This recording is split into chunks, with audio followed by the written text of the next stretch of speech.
Good evening. My name is Jocelyn Wong, and I am the Director of Community Engagement here at the NHA. As many of you know, last week the NHA unveiled our special exhibition, Tony Sarg, Genius at Play, which is open in McCausland Gallery. If you have not seen it yet, I highly encourage you to do so. You have until December to do so. Tony Sarg was an animator, a puppeteer, an illustrator, among many other roles, and he was greatly inspired by Nantucket, a place that he summered for nearly 20 years.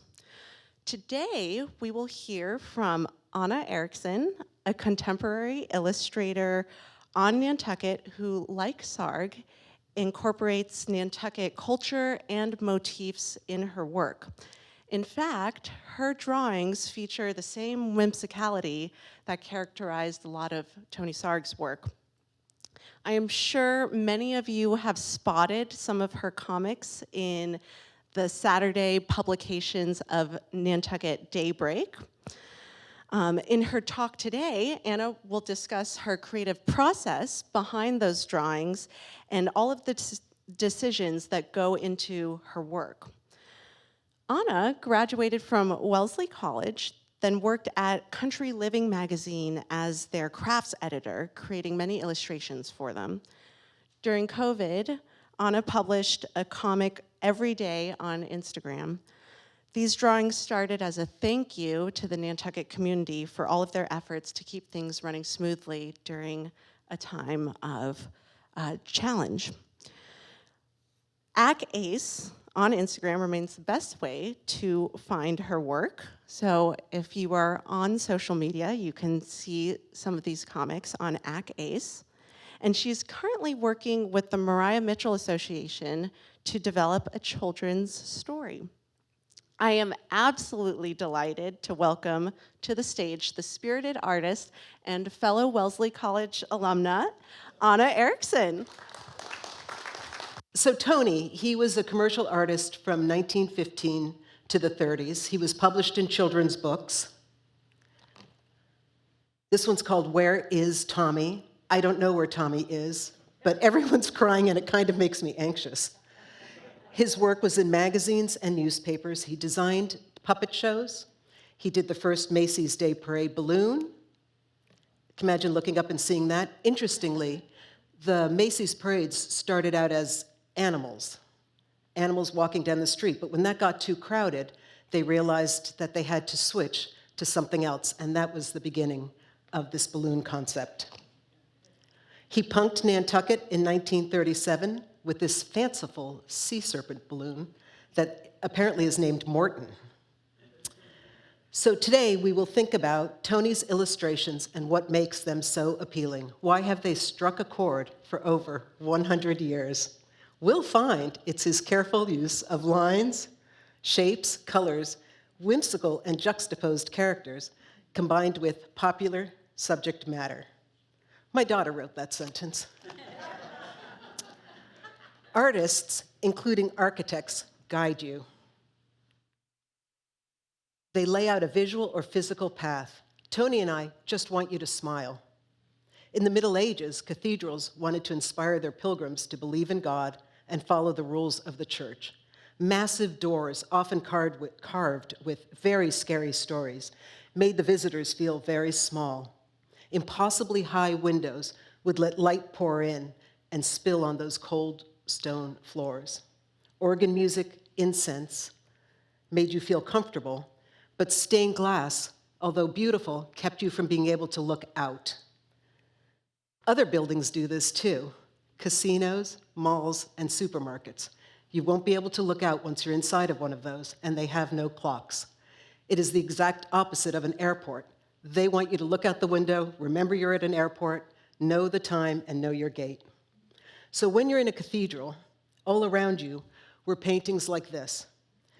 This is my favorite because of how Mary gets depicted. These are, I'm going to show you two, but this is the Annunciation, and it shows the exact moment the angel Gabriel comes to tell Mary that she will have the child of God, the Son of God. Now, this seems like an appropriate response. She's looking one way, the angel's bending down, looking kind of afraid, like, don't hit me. Her dress is going one way, her arms are going another. There's a lot of drama in this photo, in this painting. There's a lot going on. There's action, there's tension. It seems realistic. Then we have this. I doubt this is how that conversation went down.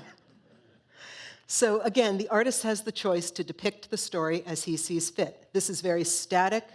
Nobody's jumping around. Mary's very calm, hearing that she's going to be a mother. If I had received this news, first that, followed by, I'm going to give you a different example now of an artist making a small change and coming up with an incredible result. Malcolm Brooks is a web designer and a designer of logos on Nantucket.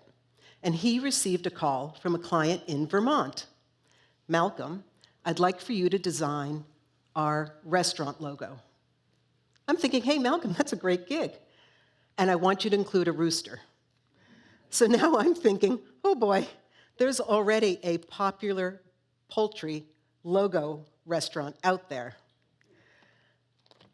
But Malcolm is not fazed, and he comes up with this, which to me is very clearly Vermont.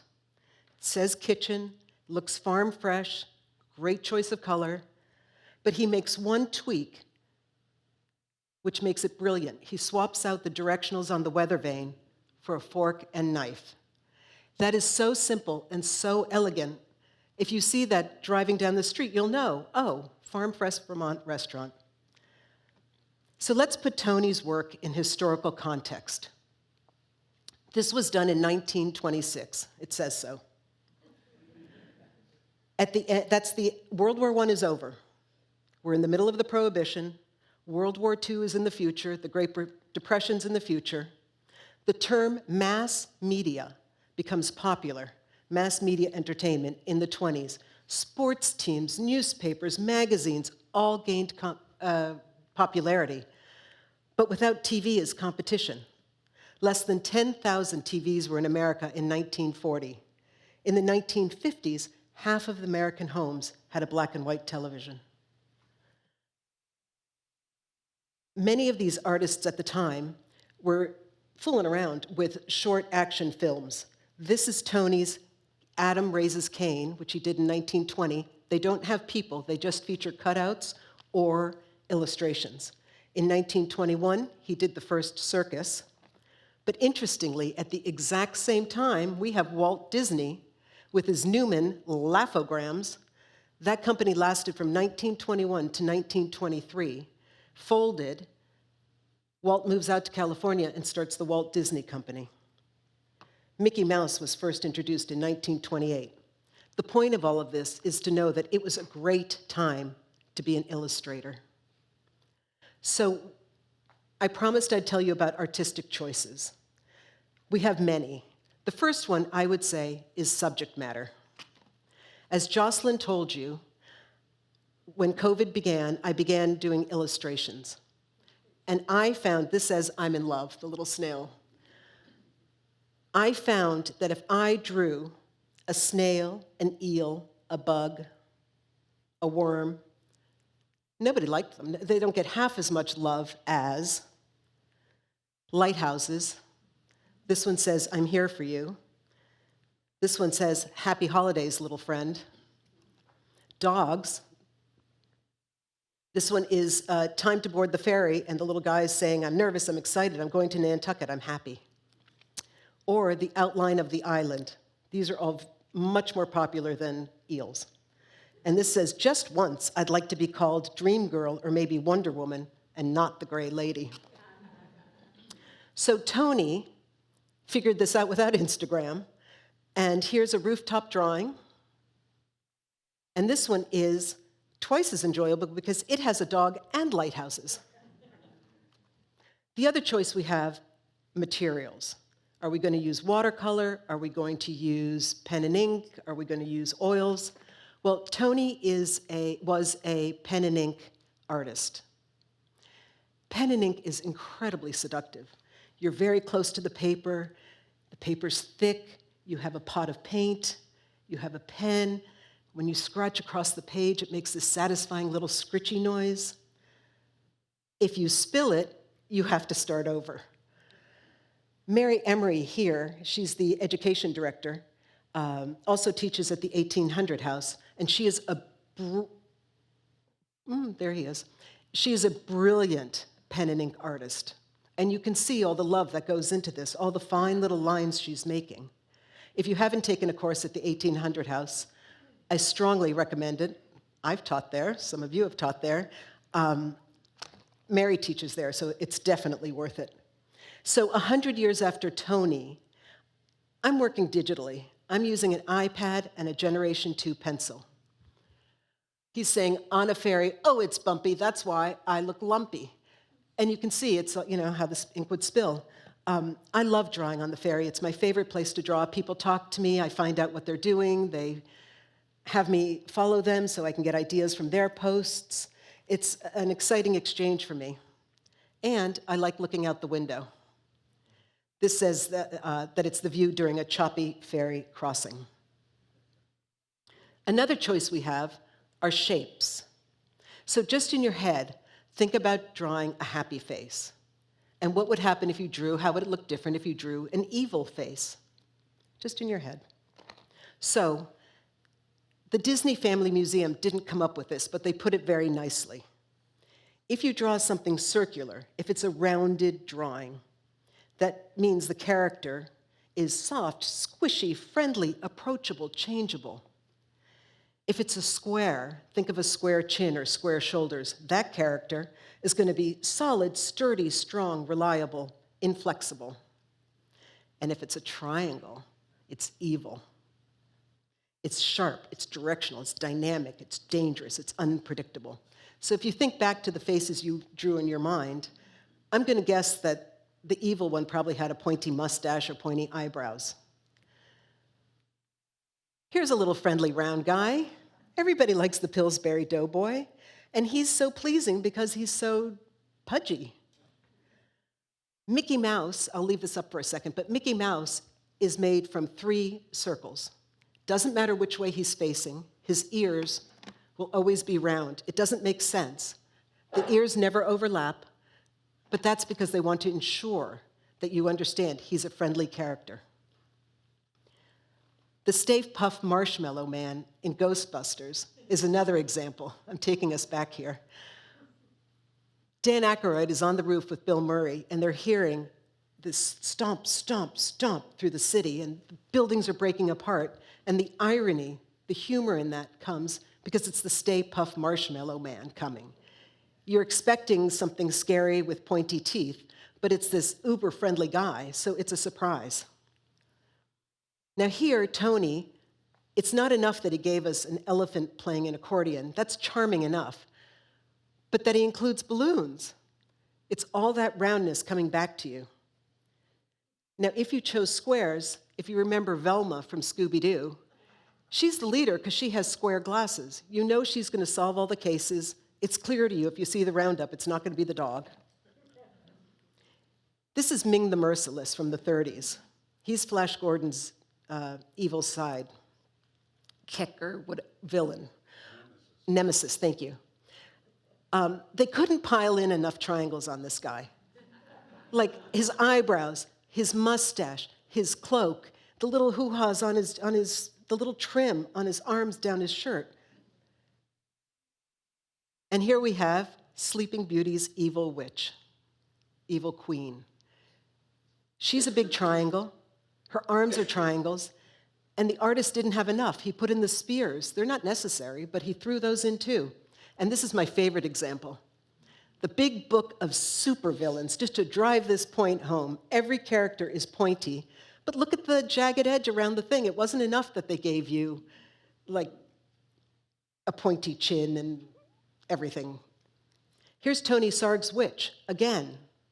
Pointy chin, pointy nose, pointy cape, pointy broom, pointy shoes, pointy hands. The next thing we choose is placement and proportion.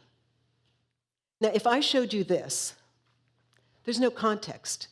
You can guess what it might be, but we really don't know. If I give you this, you can start thinking, okay, I have an idea of what this might be. But when I give you this, now you know we're looking at a sun. It needed those other elements in there to give you context. But just as easily, it could have been an egg yolk.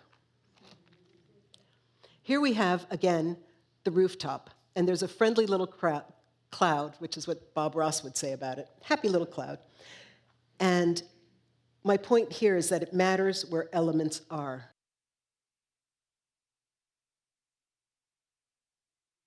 Wow, take that, King.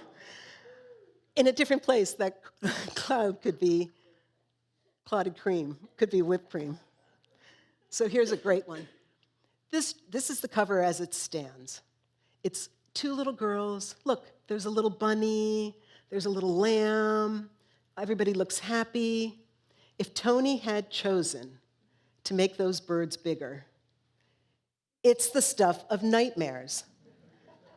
Now those two little girls, we haven't changed anything but the size of those birds. Now it looks like those girls are running in fear, and instead of the little girl saying hi, now she's like swatting at some bird. Terrifying. Here we have the map of Nantucket. That seems like a more accurate depiction some days out here when the wind is blowing hard. And this is what I think Nantucket looks like an awful lot. Here we have a huntsman. The dog is running, the horse looks like he's working hard, and it looks like the man is saying, giddy up or hi ho. But now it looks like he's chasing him. If Tony had done it this way, now the horse looks scared. So let's talk about colors. The science of color, the psychology of color, is an endless field of study. And where you are in the world defines how you view a color. So I'll just give you a small example. In 1871, the French Revolution was red and black. It's been the color of communism. In China, red is prosperity and happiness. In the United States, it sometimes means danger and stop. And in South Africa, it means it's a color of mourning. But if we run through these, it's kind of interesting. We have our Daffodil Festival in the spring, and that's all yellow, and yellow represents joy, energy, and hope. That is perfect. Orange represents positivity, warmth, and enthusiasm. Green, no surprise, nature, growth. Teal is the color of Nantucket Cottage Hospital's logo. Again, that means trustworthiness and healing. Blue, peace, stability, and calm. Pink, vibrant, they use it for babies, soft, love, and red is also strength and love. So how do we decide what colors to use? Well, if we're using warm colors, we're hoping you'll get energy, sunlight. No, that's wrong. If we're using warm colors, yes, energy, sunlight, the hot colors that look like fire.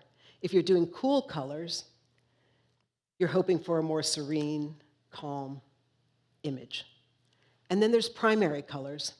And here's an example. We all know what primary colors are, the red, the blue, and the yellow. Tony used those in the beginning of his children's book here. It's the same that you probably raised kids with little tykes. It's the color that they always use with children because it represents energy. Those are dynamic colors together. Happily for Nantucket, secondary colors are more emotional. And happily for Nantucket, because the color brick, which we have a lot of brick, is welcome and wholesomeness.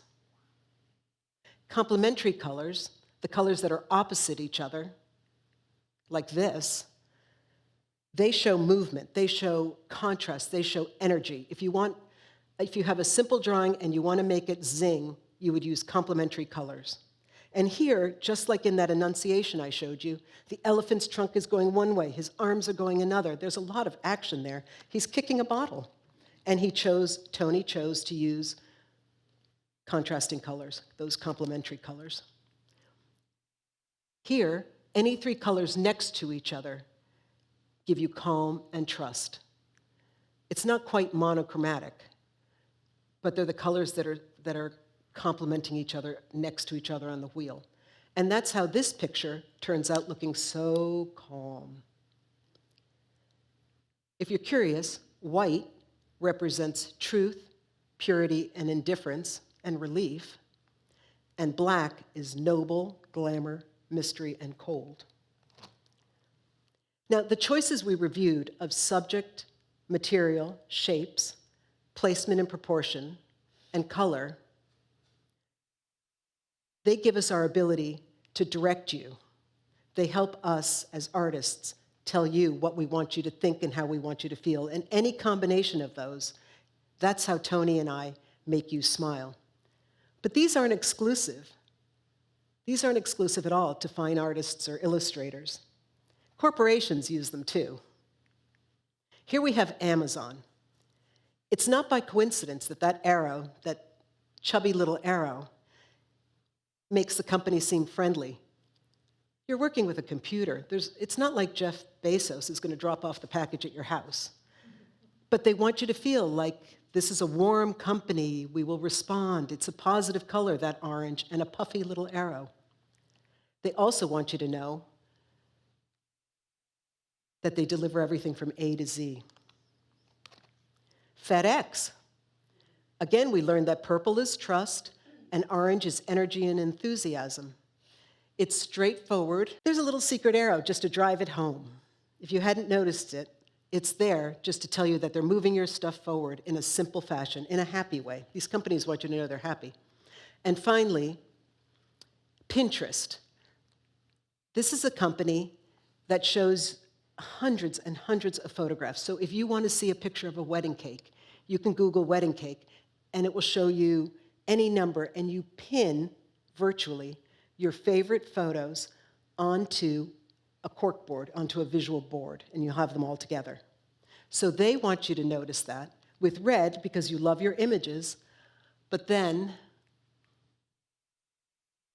it's supposed to look like a push pin, that P. Now, I think that's an exaggeration, but that's what the artists got paid to think. So let me take a second to thank very much Nantucket Community Television for filming this. Let me thank Daybreak Nantucket for all the support and for publishing me on Saturdays. And let me thank the Nantucket Historical Association, Jocelyn, Nigel, and Johanna for all of the work that you do in putting out these shows. So thank you. Do you have any questions?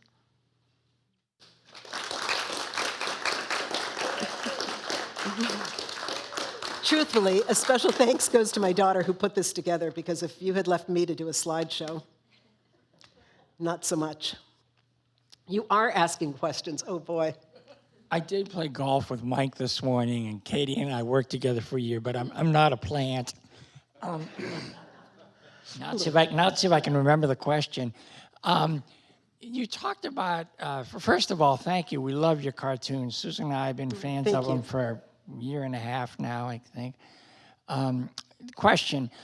You talked about colors, and colors represent different things in different cultures, and red was your wonderful example of it. The shapes may be different, those almost seem somehow universal. At least that was kind of what I won't say you didn't use that word, but the question on the shapes is this something that we've sort of acquired culturally about why we feel a square represents solidity and a circle is, happiness and friendliness? Or is this something even deeper within our psyche, do you think, that it's just, I don't know what it would be, but do you feel it is something even deeper and more ingrained than perhaps colors are, which do have this cultural interpretation? The question was, how do we feel about shapes? Are they universal or are they cultural? And I would say that this really only works with illustrations. I don't think it works with physical things. It doesn't work when you think about airplanes or submarines, which are round. If this were to apply, they'd have to be square. It doesn't apply in architecture because a triangle is pretty strong. It's only been brought through in art of two dimension. You know, even in what was the movie where the Dr. Zhivago, where the guy has orange glasses and he's evil on the train. That wouldn't work if it wasn't on a person. It only works in illustration, this. So I think it's something that we've all agreed on in terms of illustration. Amazon is international. It's worldwide. So I think for illustration it works. And I think it's something that's been accepted across the world. But it doesn't work in any other three-dimensional. Are we all set? You can go to dinner? Class dismissed? Yes, sir. Okay, thanks. Where do you get your ideas for your illustrations? Oh, From you're the sweet. environment or from your home or travels? Or So I post every day. And I get a lot because people follow me on Instagram and I follow them. And then I see what they're talking about. And even if I'm on the island, I might not know that somebody saw a shark on the other side. I get ideas from daybreak. I get ideas from the current. I get ideas from living here. Tomorrow, there's one about that beautiful fountain made out of sticks. And I use a planning service, so they post them automatically. But I didn't see that when I walked down here today, so that one might not apply, but it's still running because it's already locked and loaded and it's there. But yeah, I mean, I tell people if I've copied if I've got their idea, if I copied something they've said, I'll write to them and say, "Is this okay?" And they'll say, "Sure." How fun is that? Mary knows I've done the ferry where her son works, but then I'll check. If it's not for the ferry, but if it's somebody's, caught a big fish, I'll write to them and say, "Can I post this?" So it's an interchange between people telling me what they're thinking and what I see on Instagram and the newspapers. How many followers do you have now on Instagram? Over 2,000, but I don't know. Thank you. Yes, ma'am.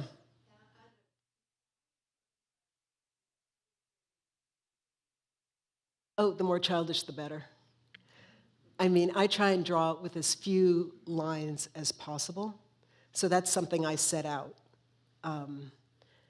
If I'm drawing a bird, I try and do them in maybe 3 lines. And I try and just fill the color. I try not to use shading. Sometimes I do, but I try to keep it as simple as possible so that you get it as quickly as possible. And I try and use as few words. I keep them all happy. I keep them all lighthearted. They're all children appropriate. No one's going to see these and leave crying. They're not political. I do some nasty ones, and they go straight into a file, but I need to vent sometimes. That should be next year's conversation. But yeah, I don't post those. I only keep it light and happy and friendly and whimsical.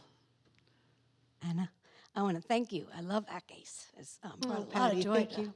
a lot of people on Nantucket, and it's been great, especially you. through COVID. But I wonder, you're creative with everything, bridal showers, birthday parties. Is this your favorite outlet? It's the most practical because literally I can carry that iPad everywhere with a little pencil. The problem with it is I have lost the ability to draw on paper. So like people who type all the time, they don't have handwriting anymore. How they're all saying, "Oh, nobody has good handwriting anymore." I'm not surprised because really, if you give me a pencil, I can't draw as well as I can on an iPad. So there's a trade-off to everything. But I'm trying to stay in my lane with this. I mean, I love to needlepoint. I love to do lots of other things. I love paper mache, making big things. But I'm just doing this now. But it's fun. Thank you.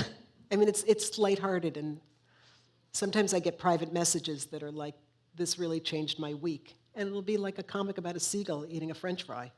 And somebody's like thrilled, and it's like, okay, then I'll keep doing this. We good? Worth coming out, you're okay? Thank you. On time.